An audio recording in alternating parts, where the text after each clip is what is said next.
What's going on, everybody? Another Al Gattulo Craft Beer Cast on AM 970, The Answer. I hope you had a great week. Looking forward to starting up a new one, right? Do you start the week on Sunday, or does the week start on Monday? For me, the week starts on Monday. Now, whenever you're listening to this, I don't know when you're listening to it, we air every Sunday night, 11 p.m. Eastern, right here on AM 970, The Answer. But, of course, it's a podcast afterwards, and so you can download it and listen to it wherever you are located. And I know that there are people that listen all over the world. So would love for you to tell me where you listen from and when you listen to it. Albert G at nycradio.com. That's the email if you want to hit me up. And let me know, where are you listening from? I would really appreciate knowing where you listen from, because that would be kind of cool. Now, coming up in 20 minutes, Paul Brown. He's the man behind the Super Jersey Comic Book Expo. He's going to join me on the program for 2 segments. A little different here. Paul used to work for John Henderson and his crew that run the Atlantic City Beer and Music Fest, Tattoo Expo, the St. Patrick's Day Parade, all these different things. Paul used to work for them, but he's got his own company now. He's done a ton of marketing all over, and I wanted to spotlight the expo that he's doing, but also from a marketing and a PR standpoint, why are so many businesses either have zero presence on social media or just awful presence? So lots of stuff to get into with Paul. He runs his own company, Spotlight Marketing Solutions, and he builds websites and he works people through social media and he gives you the ins and outs and stuff. And he's really honest and he's really good at what he does. And I wanted to prop Paul up a little bit because I also want to talk about, him having been involved in the festival game with the Atlantic City Beer and Music Fest. It's the last year of it, 20 years. The bands were announced, all this stuff. Is the time of big festivals over, or has it just begun? Or is it a niche thing where it has to be the right type of festival for people to plunk their money down on? Now, I would think music and beer, pretty simple, right? But for some, not so much. So it'll be interesting to get into a bunch of different things with Paul coming up in just about 20 minutes from now. I'm excited because my week started off kind of, bumpy, let's just say. But literally hours after my day began last week, my week began, sort of, we get the big concert announcement from Sammy Hagar. They're doing a limited tour in the U.S. He's got his 2 residencies in Vegas.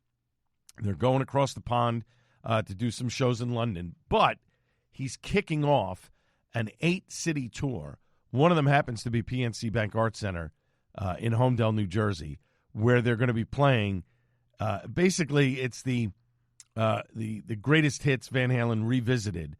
Solo stuff, Chickenfoot, Montrose, all the different things that Sammy Hagar has done again. So I'm excited. This is going to be a lot of fun. It'll be just a shy under 2 years that he was at PNC last. And, boy, they rocked the joint out that night. That was fantastic. I can't tell you how great that night was. So much fun. So I'm looking forward to it again. It's going to be a lot of fun. So far, it's starting off as a good concert year. They're sort of spaced out a little bit, but we'll see what happens. Anyway, let's dive into some beer news, shall we? So, Coffee and Beer is back at AleSmith. Save the date, Saturday, February 21st from 11 a.m. to 3 p.m. It's their 3rd year of Coffee and Beer featuring new collabs, new coffees, coffee sampling, local food, live music, and more. It'll be at the AleSmith Tasting Room in Miramar. As soon as we get more details on that, we will certainly let you know. Anheuser-Busch announced that the iconic Eagle sign that was atop their building in Newark, New Jersey, has been removed. It lit the night sky for nearly a quarter century, but it is now gone. The Newark plant, one of the 3 that the brewery was closing nationwide. About almost 2 weeks ago, crews removed the 10-foot thick, 35,000-pound sign from the Anheuser-Busch building on Route 1, lowered it to the ground to begin its journey to the main brewery in St. Louis. It was the 2nd largest Anheuser-Busch brewery, only to St. Louis, and it is now closed. And, folks were saying, wow, it's so iconic because helicopters and small planes, they would be told by air traffic, hey, look for the Anheuser-Busch sign, look for the Budweiser sign, and you're getting close to the airport. That's how they would use it as a marker, which was kind of cool. But it's gone. So that's it. No more. It'll be back in St. Louis. Save the date on this one. The weekend of Valentine's Day, February 13th, 14th, and 15th. Angry Eric is celebrating their 12th anniversary. Live music, food trucks, anniversary brews, a new 12th anniversary pint glass, other merchandise, and more.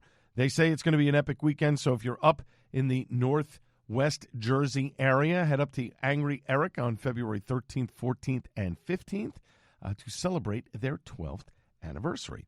A lot of people are doing dry January right now, and it's always good, sort of as a reset as to what you are doing, right?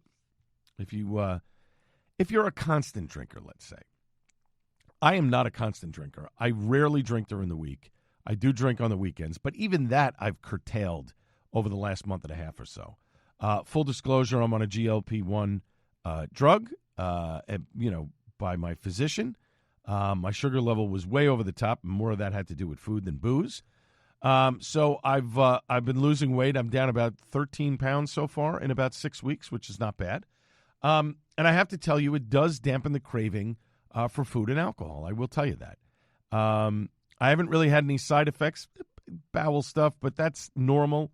But otherwise, really nothing adverse to speak of. Let's put it that way. So there are benefits, obviously, to giving up alcohol. You can lose weight. Some will lose weight. Your skin gets better. There's a lot of different things here. Less grogginess in the morning, deeper sleep, fewer body aches, better moods just after 2 weeks. You get better nutrient absorption. The liver functions better.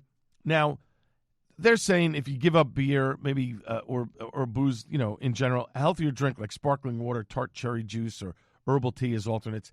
Water works just fine.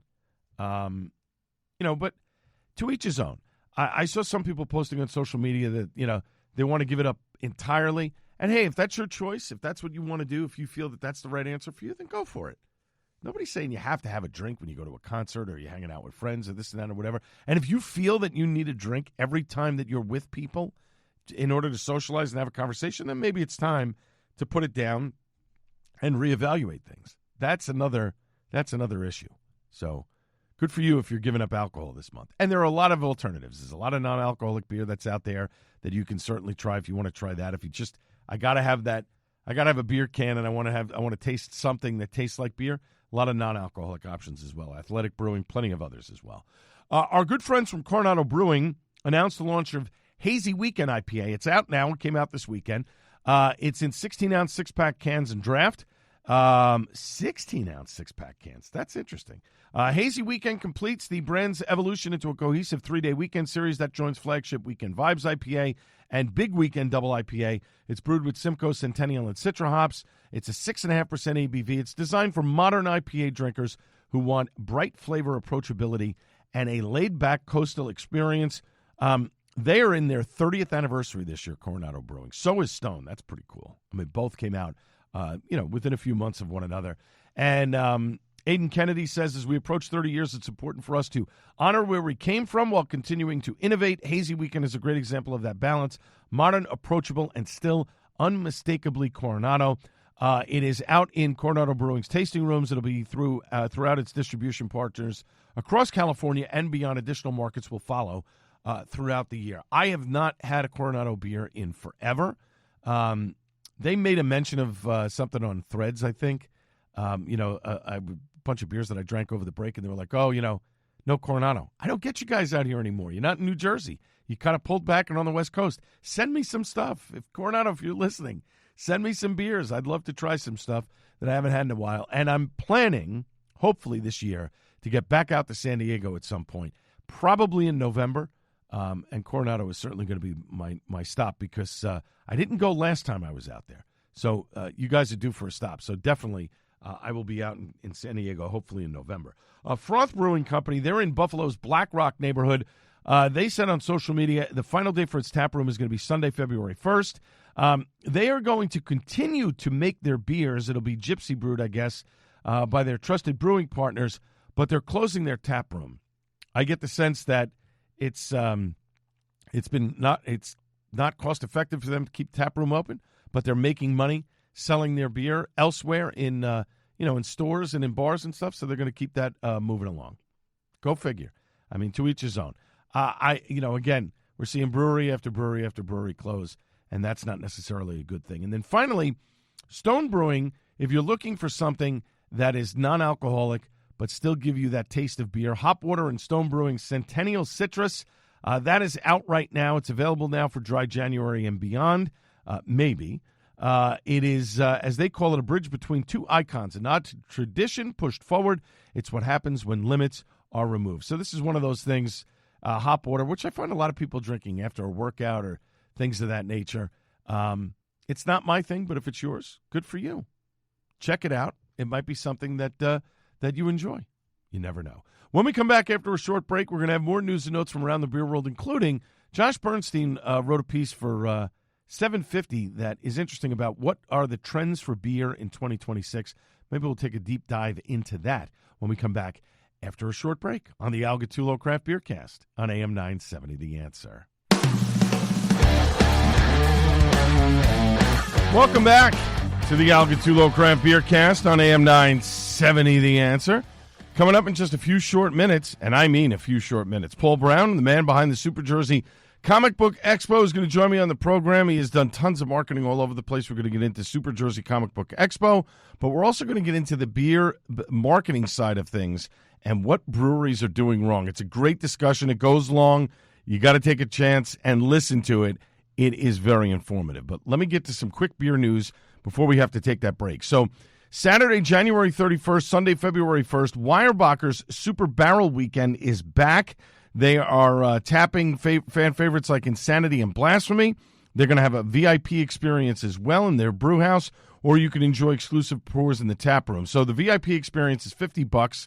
Saturday, January 31st, 2 sessions, 1 to 4, 5 to 8. Sunday, February 1st, it's 1 session from 2 to 5. Your ticket includes a guided brewhouse tour with head brewers Paul and Blake, an exclusive 5-ounce commemorative Weyerbacher tasting glass, 4 4-ounce pours of your choice from 8 barrel-aged beers, and confirmed Insanity Old-Fashioned, Blasphemy, and Enormity, plus vintage and secret styles aging in barrels. Additional tastings are available for purchase. Tons of stuff going on. Designated driver tickets are $10. That includes food and non-alcoholic beverages. First priority access to limited 4-packs to go as well. They are limited, those tickets. They will sell out fast. WeyerbachtTap.square.site for tickets. Bell's Brewing Oberon Day will take place Monday, March 23rd at the Eccentric Cafe, the brewery's Eccentric Cafe in downtown Kalamazoo. Oberon Light will return in 2026 after its debut last spring. Became one of the top-selling alcoholic beverages in Michigan, according to the brewery. Bell's Oberon Light comes in at 4% ABV, 99 calories, and 6 carbs. They'll raise the flag at 11 a.m., live music, a lot of stuff going on. Monday, March 23rd, that is Bell's Day from Oberon. Von Ebert Brewing, they've released 3 non-alcoholic sparkling hop waters called Boost, Flow, and Chill. Boost is meant to be drank in the morning, Flow in the middle of the day, Chill at night. 12-ounce cans, 70 milligrams of caffeine. Boost has, Flow Hop Water has tropical flavors and electrolytes to get you through the afternoon. And Chill Hop Water, berry and floral flavors brewed with lavender and chamomile to unwind before bed. And then finally, Dogfish Head had a pop-up for their 30-minute IPA in the city down at the Bowery on Saturday. I was unable to make it. It was basically a way to kick back and relax for 30 minutes and unwind. Very cool stuff from Dogfish Head. When we come back after a short break, Paul Brown, the man behind the Super Jersey Comic Book Expo, will join me. This is the Al Gattullo Craft Beer Cast on AM 970 The Answer.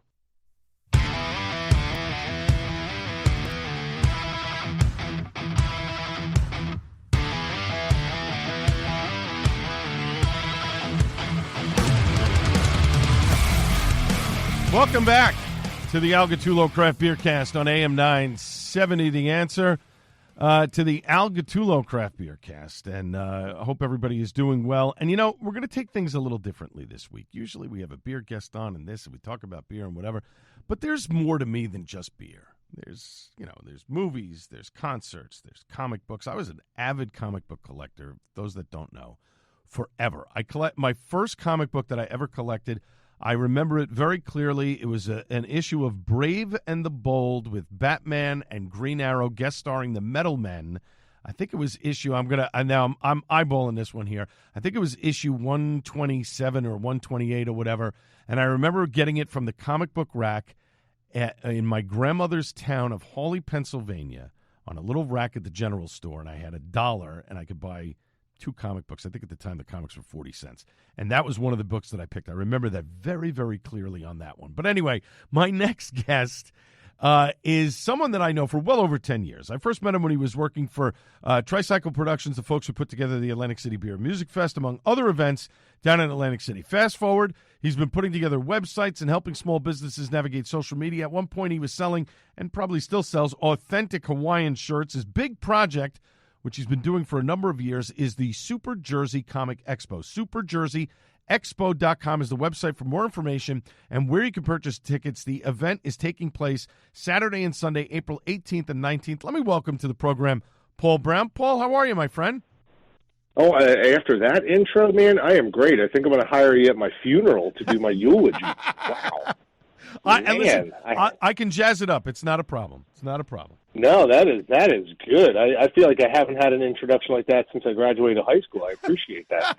Anytime, my friend. Man. So the Super Jersey Comic Expo, Saturday and Sunday, April 18th and 19th, it hits a new venue. There's a lot going on for the ticket prices. Tell the folks where it's going to be and what you're getting for your entry fee. Yeah, sure. No, it's so we are relocating. So in 2025, last April, the event was in Jackson, New Jersey, right down the street from Six Flags Great Adventure, and just due to operational concerns and some things going on behind the curtain.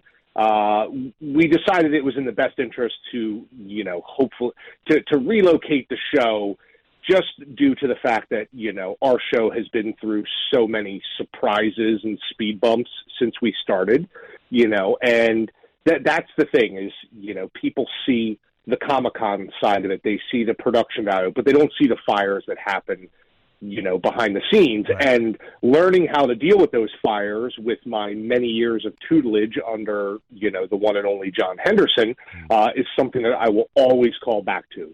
I earned my stripes working with John side by side with him for many years on Beer Fest, Seafood Fest, and all that. Right. And, our event, it was announced in 2019 that it was a thing, and our first show was scheduled for March 21st of 2020. Oh. And you can imagine that didn't happen. Right. So, due to the way of the universe, the first show alone was postponed for over a year and a half.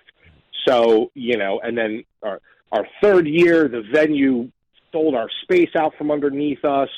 So we had to move it somewhere else in the venue, and it was either cancel the show or everybody's ticket money, because the area we had to move it, we were told we're not allowed to charge admission.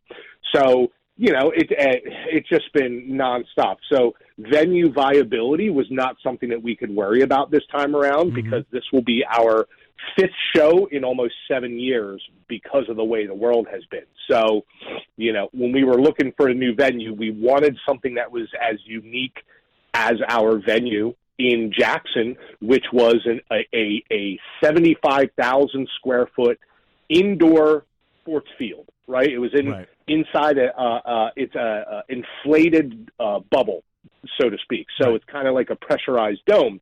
Well, chip on the shoulder, we're the largest comic convention in New Jersey, couldn't really take a step back on the size. So we were very fortunate enough to find Iron Peak Sports and Events in Hillsborough.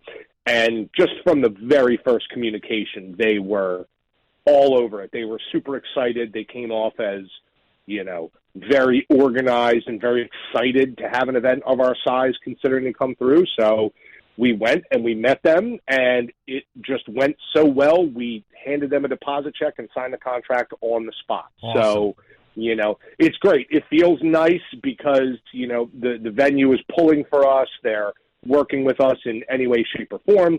They're taking the fact that we have a charitable component to the show into consideration. And not for nothing, being about 25 miles closer to Newark Airport and New York City, while it does take us completely out of South Jersey, which, as you know, is my home. I live right outside of Atlantic City. It just gives us exponentially more visibility. And even since we made the change, it has just been on like Donkey Kong with people contacting us. So, we provide a family-friendly, affordable convention that is actually focused on comic books, which if, you're not a regular convention goer, you might not realize that a lot of these larger giant entity comic conventions, and I'm using quotation fingers, you'll walk in and the very first thing you see is like a cell phone provider truck or a root beer wagon, which, hey, I love root beer, but like when you go to a quote unquote comic convention and you can't find any comics the second you walk in the door, that's a problem. Right. And it's harder to put on a show that is as focused as we are, because we don't just let anybody book a booth. We don't have any major corporate sponsors. All of the people who are sponsors of our show are comic book shops and auction houses and, things like that. So, we make sure, and with our increased size now, we went up almost 10,000 square feet. So now we're at just about 83,000 square feet now, with over 300 booths, and with growing, it allows us to put in more ancillary programs and installments and things like that. So, with it being a $20 ticket online, I would challenge anyone to find a better value, for their spend. And it's to spend a day under 12. Yeah, Paul, to spend a day geeking out over trying to buy comic books and get the latest, the back issues that you're looking for or whatever, that is a very reasonable price. But I want to get to some other things before we run out of time here. One of the first celebrity guests that you secured is actor John Wesley Shipp, who was the original Flash, and of course Barry's father on the CW series The Flash. How did you score a guy like him right off the bat, and is he available on both days of the event? So this was an amazing one. We actually, I want to thank Teddy Sears, who was at the show last year. He played Hunter Zolomon / Zoom on the Flash TV show, and he gave us some great advice. So he told us, that depending on the celebrities that you have, it makes more sense to book people in groups based off of, the shows that they are in. Sure. So we had, and you're actually hearing this first, and I actually don't know if I have clearance from my partners to discuss this yet, but we're just going to go with it. So this way, we were able to find John Wesley Shipp's contact, and the agent was incredibly communicative, and within 36 hours of reaching out to the agent, John Wesley Shipp was confirmed for the show. Now, I like John Wesley Shipp, number one, because he was the first person to play the Flash on TV. I still own my all-new Flash Special magazine promotional comic that came out in 1991 with him on the cover. Awesome. So if you can put clues together, right, we have John Wesley Shipp. Right. We are planning on bringing back Teddy Sears. Okay. That's all I can say. Okay. So if you want to go ahead and piece together some clues, I can't divulge any information. All right. All I'm saying is that if someone is a fan of The Flash on CW, it would behoove them, that's my big word for the day, chalk it off my list, it would behoove them to keep an eye on announcements coming. Because all right. we have decided that, with our limitation on budget, because we are a value show and we have a charitable component, and we are a comic-first convention, about 75% of our special guests for the show are legendary comic creators like John Romita Jr., Bob Sharon, Fabian Nicieza, who is one of the creators of Deadpool. So we do about a 75-25 split. 75% are legendary comic creators, 25% are media guests, or if you want to call them celebrities. Sure. So, Joe, go ahead and take those little couple clues there, is that we got John Wesley Shipp, and we're trying to bring back Teddy Sears, and we're in active discussions with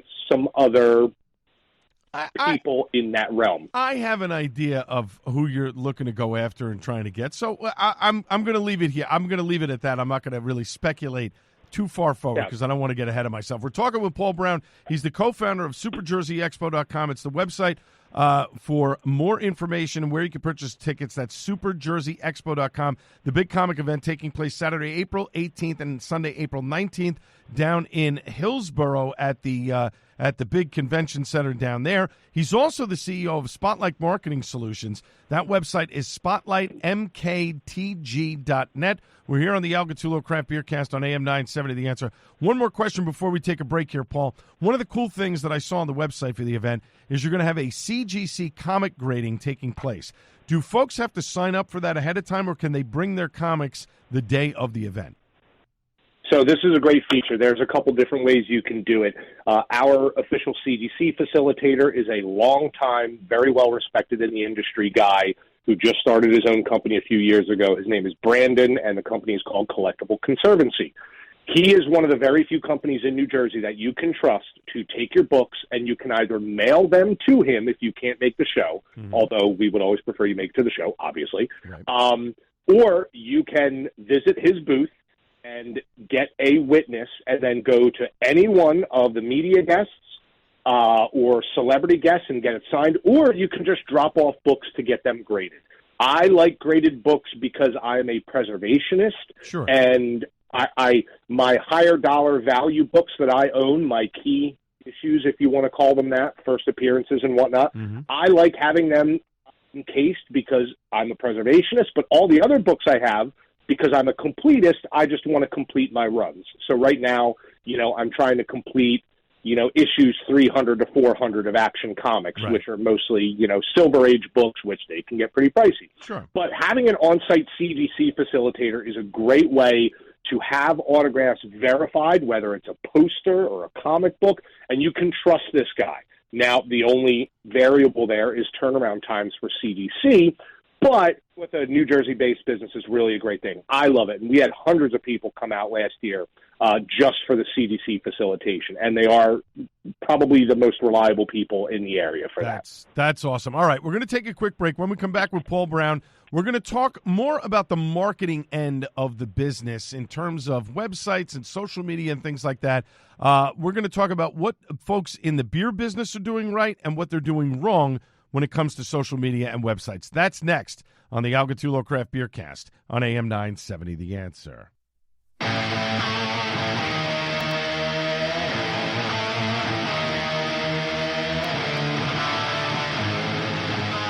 All right, welcome back. Al Gattullo Craft Beer Cast on AM 970 The Answer. Good stuff from my buddy here, Paul Brown of the Super Jersey Comics Expo.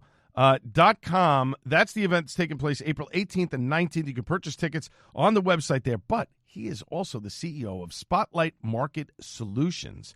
So he does it, and the website, spotlightmktg.net. That's the website to go there. Paul, I'm going to ask you first up here on this. The AC Beer Music Fest celebrating 20 years this year, and the week before Super Jersey Expo takes place. So the AC Beer Fest is April 10th. It's 2 sessions, amazing music. The beer is top-notch, so much fun. I've been to it forever, and I, of course, will be there this year. But John Henderson, whose company you work for, has decided that this year is going to be the last year. I'm sad. I know you're sad about it. Have beer festivals run their course, in your opinion, in today's craft beer world? Yes. Okay. That's it. Yes. Yes. Sorry. So, here's the thing, is that, the world is kind of facing a bit of an inflection point when it comes to beer. And, quality over quantity right now is the name of the game. And I remember many years ago when I was working with John, they were talking about North Carolina is a sleeping giant of craft beer and blah, blah, blah, blah. And then, right before COVID around there, I had already left, but, people were talking about the craft beer bubble. And the proof is in the pudding that people, Americans across the board are drinking significantly less than they have before. And the problem is that when craft beer really took off, don't get me wrong, there were some amazing breweries, especially in the Northeast. God, we were like a honey hole. Right. What happened with craft beer in the mid 2010s is what's happening with dispensaries right now. is they were just everywhere. Everybody had a unique concept. Everyone was doing this. And it was great for a while, but what's happening now is that, obviously we know that the laws for breweries in New Jersey have never been super friendly. Mm-hmm. And if anything, that is probably one of the main factors why a brewery will go out of business in New Jersey. But, you're just talking about a culture shift. Gen Z and Gen Alpha drink significantly less than any previous generation in history. So you're noticing that a lot of the breweries that are able to pivot have staying power. Case in point, it's not a New Jersey brewery, but take Broken Goblet, for example, over in Bensalem. Now, Broken Goblet, they've gone through a lot of changes, but they are, a brewery, music venue, and event venue. Now, when it comes to them, I've known Mike from Broken Goblet for as long as I can remember. We came up going to punk rock shows together and stuff like that. And I actually built Broken Goblet's website for them probably 5 or 6 years ago. And with what we were able to implement on the website, and I haven't even touched it in years. They run it themselves. If you type in, breweries near Bensalem, Broken Goblet still comes up first on Google, and I haven't even touched it with my magic SEO fingers in years. Right. So many of these breweries fell back on their laurels and didn't keep up with marketing trends, and that's going to sound like it's such a dismissive answer for breweries, but the whole, hey, we're open 12 p.m. to 8 p.m. tonight posts every day, nobody cares.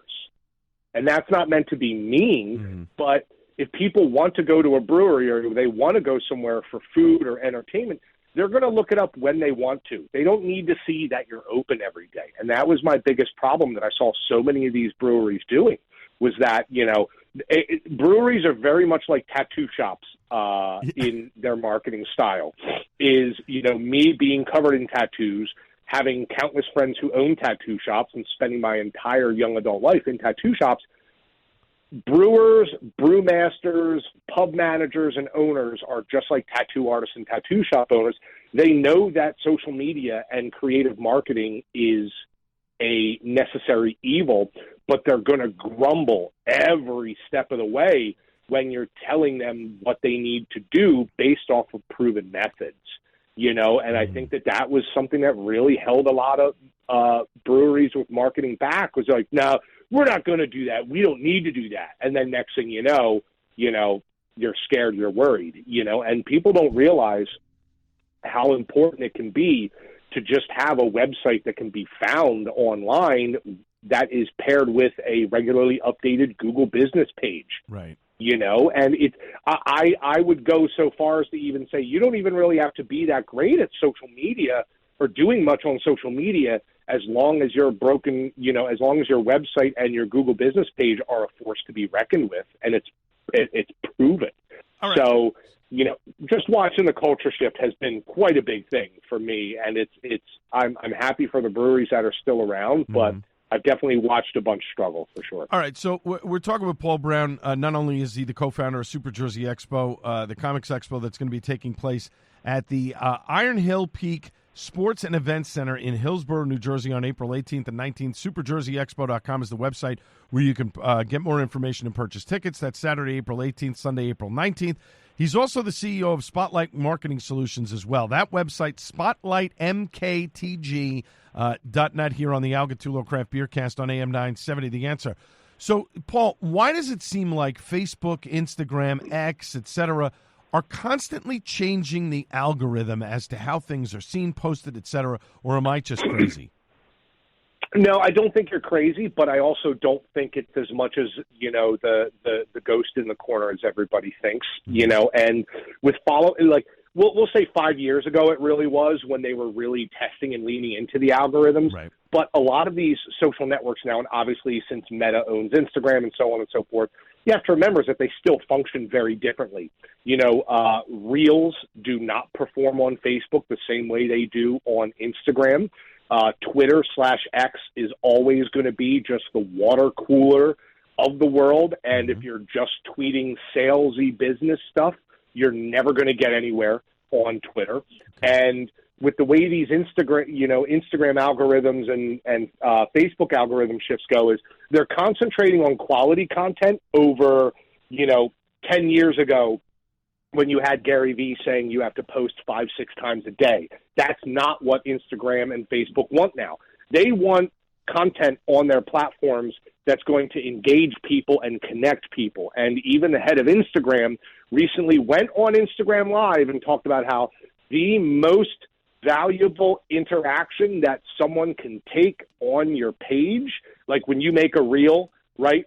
Mm-hmm. You see something and you're like, wow, this is so relatable. What is the first thing you do? You hit that paper airplane button and send it to someone you know that would appreciate it. Right. The head of Instagram is on record saying that right there is the number one interaction that someone can perform on your post to help push it. It is more valuable than a comment, more valuable than posting to your story, more valuable than a like. That is the most important part. And then, there's a funnel that goes down. Sure. The algorithms are changing, but we're also learning with the world, and the way the world is now, you know how it is, man. Mm-hmm. You and I have similar and slightly different and similar, views on the world and life. Sure. And it's okay. We can talk. We can have dialogues, whichever way, we may sway on the topic.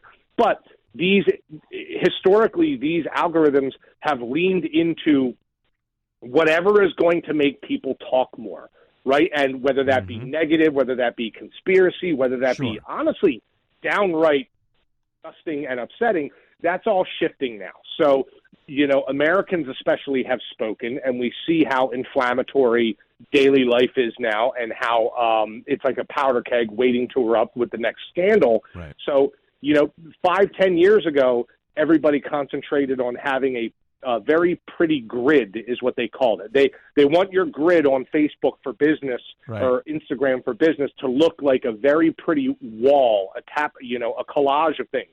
Make sure you use the same exact colors on every post and this and that and stuff like that. And that's not how it works anymore. There are entire creative agencies out there that have been built on Canva design templates that are literally just copy and paste or a different business, change the colors, change the logo, keep the verbiage and things like that. Instagram and Facebook don't reward that type of thing anymore.